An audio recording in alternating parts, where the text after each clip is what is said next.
Devil May Cry 5 is just amazing. If you haven't played it, then what are you waiting for? Go and do so. After that, get your friends to try it out. Beg your buddy James to play it. If he says no, he ain't your friend. That's simple. It's the modern action game we have been waiting years for. One that really goes back to the roots of the genre. When the first Devil May Cry came out, there was nothing like it. If you wanted to play something like Devil May Cry, you would have to play Devil May Cry. Flash forward 18 years later, we only had a handful of games that can stand up to DMC's legacy with varying success.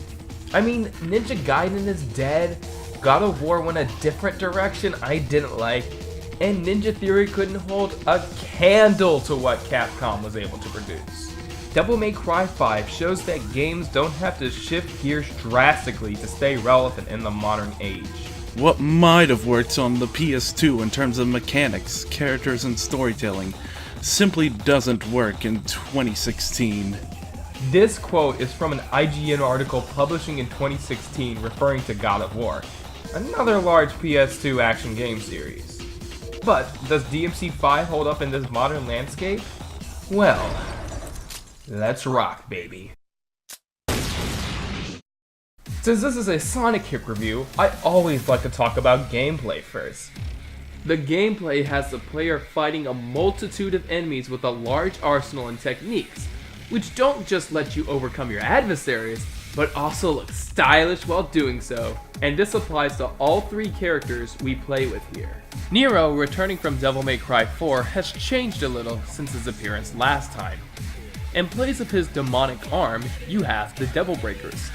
These are expendable cyborg arms that allow Nero to access new moves, such as more air dodges, keeping an enemy suspended and riding your arm like a skateboard, and time-stopping abilities that will keep enemies in place open to attacks. The team at Capcom really had to innovate and think outside the box for Nero's moveset, now boosting him higher as one of my favorite characters to play as. Red Queen, returning from DMC4, works just the same as it did in that game, and is much more efficient here. If you don't know the drill, you can manually charge your sword to do fire swings, or if you time it just right, you can fill 1 or 3 gauges after every consecutive sword swing, letting experienced players really mess around. They even added air taunts for everyone, and you bet your ass I've been implementing that into combos. You can even charge your sword in the air taunts. Cool trick! Hey, do you do parties? I get to chain together sick combos, managing my breaker and sword abilities, using my guns for extra damage, all the while being close up while weaving in and out of harm's way. So yeah, not to brag, but I basically got the top rank in all of his missions on DMD. We also have a new character called V. Okay, Shakespeare, just remember this. You and I like to exist, so get rid of those demons quick, cause killing them ain't my stick. I got your back, cause dying is whack. His unusual playstyle that revolves around him summoning familiar demons was difficult at first, but after more time with him, I got a grip with him and the playstyle. Remember the concentration mechanic with Virgil in DMC4 Special Edition Arcade Remix Hyper Edition EX Plus Alpha Dante's Smokin' Sexy Style Big Monster Energy Zero? It's like that, but taken it in a different direction. V deals the pain with Shadow and Griffin, his demonic familiars. However, since Shadow and Griffin cannot kill demons, you must deliver the finishing blow with V's cane. What really brings the thunder is his third demon, Nightmare. A big colossus that packs in the big guns. My playstyle as V was just use Griffin and Shadow to beat down enemies, then bring in Nightmare when I had enough special meter. This can get you some success, but reading William Blake poetry can refill the meter the closer you are to enemies.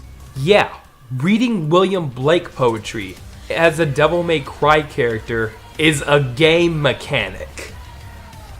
It's a risk-reward system that grants you more style points by having all 3 demons out at once while being close to danger and having your momentum limited while reading. No more level up gauge from the concentration mechanic, you are actively managing your survival while attacking your enemies. I mean, it's pretty self-explanatory from his track, Crimson Cloud. I'm talking to the player for sure. This song is 100% for the player. This is me talking to you saying, survive. It's an unconventional playstyle, but it's certainly unique and complements by contrasting with the other two characters. It uses the strength of the concentration mechanic from DMC4 Special Edition, and over time I grew to appreciate it. I don't know how it will be utilized in the future, but I'm optimistic for an expansion in a later title.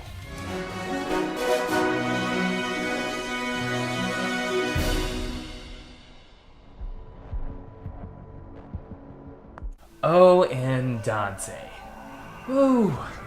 Dante, the devil that cries, the rootin' tootin' cowboy in the west, the legendary devil hunter, Dante. Back to March 8th, 2 AM. I just unlocked Dante.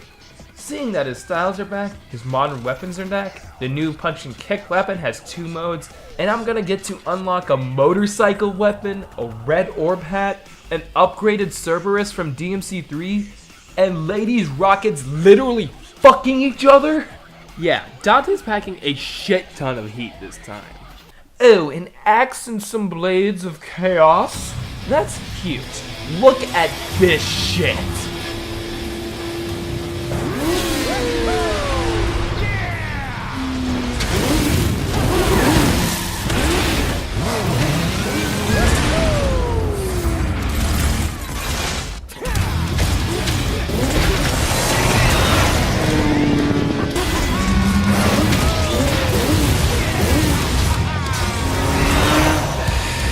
How's that for road rash? Oh shit, I'm pregnant now. How the fuck? This man is so fun to play as. He has access to all of his styles from DMC4 while having 4 guns, 4 weapons, and 2 devil triggers to play with. You even unlock more throughout the campaign. That legendary devil hunter status is right. His 4 styles, Trickster, Swordmaster, Gunslinger, and Royal Guard, all have their uses depending on what type of player you are. For example, Trickster can do teleportation and dashes, Swordmaster gives every melee weapon a secondary command, Gunslinger gives every gun a secondary fire command, and Royal Guard allows you to block every single attack in the game. You can choose to stick with one or experiment with them all, which I recommend you do if you are new to this series. Like some of you might know, I never cared too much for Royal Guard, but in this game I finally got to mess around with it, and I was missing out. You are rewarded heavily for correct timing and pairing an attack when it's about to strike. It really feels like the team went all out with Dante. He's just so damn cool to play as. Just look, we've gone from switching weapons in a menu to 14 weapons accessible on the fly with no load times. You know what also helps? That the sound design in DMC5 is phenomenal. Everything from sword swings, sound effects, gunshots, and the demon grunts. And this game also has dynamic music. I mean, you don't know true gaming perfection when you time that perfect parry and then the music be all like...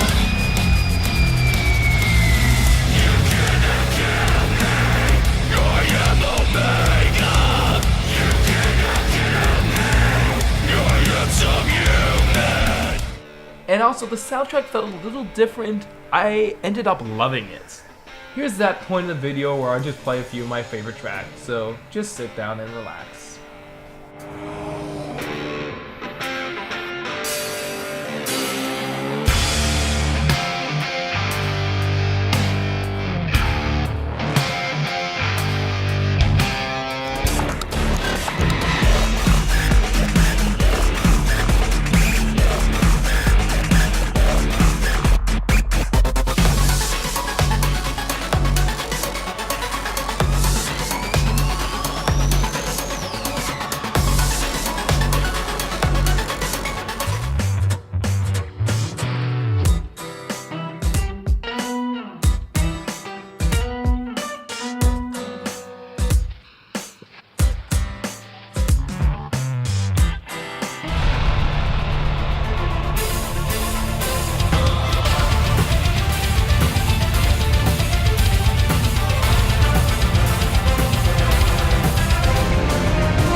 DMC5 has a good story for such a long wait.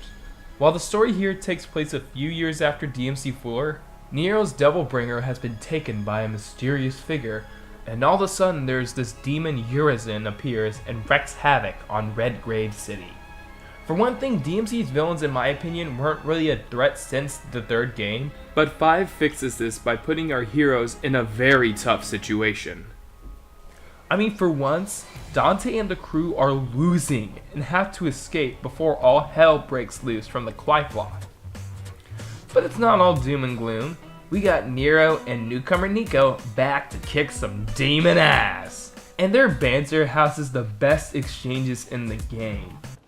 Behold, my genius. Cash first. All the materials I collected for your little pet projects don't count for anything. My brilliant badass work is worth every dime, you know it. Well, your quality control sucks ass, and you know that. Or maybe don't let the demon smack you around so much. Whatever. I am truly gifted. It's a work of art. After getting back Dante, we got some more history on his lineage and Eva, which really surprised me and I appreciated. This just makes me want to see exactly what Sparta and Eva's relationship was before they were killed by Mundus. Maybe a future game will show us? Not to mention the previously mentioned V, the whole key to the case, and the client is as mysterious as ever. However, as proceeding cutscenes show, there is more to him than what we think. Okay, so we're gonna go into spoiler territory, so 3, 2, 1. He's your father! He reveals himself as Virgil's humanity, and when you look back at previous scenes, there are gentle nods to it in how he interacts with the cast. One of the lines that caught me was with Lady. I'm glad to see you look so well. You too, I guess. Now, in context, this just sounds very natural, but digging deeper to the last time he saw her, crying that she just gave up her chance at revenge, there's a lot more meaning to it rather than taking it at face value. Even when asking advice from Trish, just like Dante, he felt like he had a connection to her, and he takes her advice to heart, even after Trish literally just says, I'm not your mommy, V. You're a big boy. And you need to see this through. And you see that Virgil grows as a character when he fuses back with Urizen, not only personality-wise, but gameplay-wise. I have fought against Virgil so many times on each difficulty, mastering my skills against him, royal guarding his attacks, and having fun doing so. This boss fight is so much fun. It leads to a lot of experimentation, and I, for the first time in forever, was playing with Virgil. Like, for example, I did no weapon runs, and was attempting no damage fights. That still needs some work. The final missions were my personal favorite parts of the game. I mean, other than the Virgil boss fight, we are given an entire level dedicated to nods from DMC1 with fights against Griffin, Shadow, and Nightmare with remixed themes. It's like I was reliving the playthrough I had with Hyena. And then the game gives us something that we've wanted to see for 11 years. Nero's Devil Trigger. Not a stand given by Yamato, not just in concept art form, his very own Devil Trigger. The preceding cutscenes and fight made me so happy to be a Nero main. And in a way, it's an end to one story, but a beginning to another. Because you can't have a legacy with your family constantly bickering against each other. And seeing him be the catalyst to break the long-running feud of the Sons of Sparta was truly a sight to behold.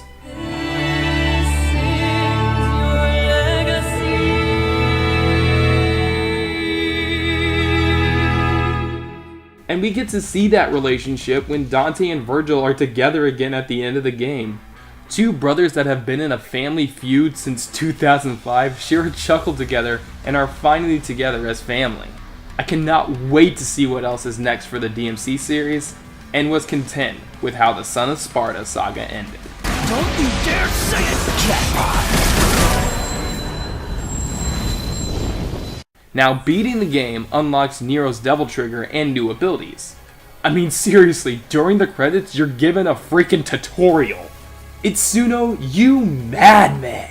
With this, he feels a lot more fleshed out, both story and gameplay wise. After maining Nero for the past 7 years in DMC4, I was more than excited to play on subsequent playthroughs and mess around with him. I was willing to go and beat Dante Must Die for the first time. But yeah, my Dante needs some work.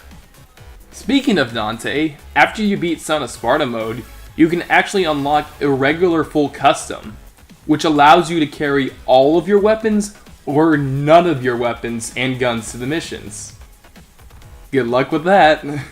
Either way, I've had a blast playing this game for the last month, and I'm still continuing to. I always like to praise graphics last, but I do have to commend the team for the use of the RE engine. The photorealistic models and art style surprisingly worked for Devil May Cry, and the animations don't feel out of place. Character models look so damn pretty. Like, look, are you seeing, lady? Just look at her. This is perfection. I also like some of the changes to menu interface and the Devil May Cry van. You get to see characters slightly interacting with each other before a mission, Nico giving you that attitude when buying a Devil Breaker, or hell, just Virgil trying to talk with Nero. It's great to appreciate the work that goes into games like this with a team that really wanted to please fans and make the best comeback possible. I'm so glad Capcom was finally able to listen to fans and bring the Devil May Cry series back. I applaud Itsuno and his team for their work on the game. They worked so hard to deliver a new entry after 11 years, and they knew to have a home run for this one. Also, can you please add reversals back in the game? I mean, it's okay if you don't want to, but I would like it. Thank you. Okay, thanks, bye. Other than that, the fact that this damn game even exists is enough to make me happy as is. You know, there's some irony about making this video. Originally, my channel started with like Sonic and Freedom Planet stuff, but one of the main things that made me want to do videos was Devil May Cry. 4 years ago, after Devil May Cry 4 Special Edition came out, that's when I started making videos for the channel, and was always discussing with other creators about a possible Devil May Cry 5. I mean, I did live streams of Bloody Palace where I sucked and it was in glorious 240p quality, and honestly, after a while, I just lost hope. Now I'm at the 4-year anniversary of my channel, and I'm getting ready to graduate college. Through it, I've learned so much, gained new friends, and had unforgettable experiences. Just like with the story of this game, the game itself to me represents the end of an era and a new beginning. I have no idea what's going to happen next, but we'll see what happens. Now go play Devil May Cry 5 if you haven't already. It's worth it. Or if you already played it, play it again. Go master your skills. That's the fun of these games. Thank you all so much for watching, and just remember, devils never cry. So, devils cry, huh? Let's hear what that sounds like!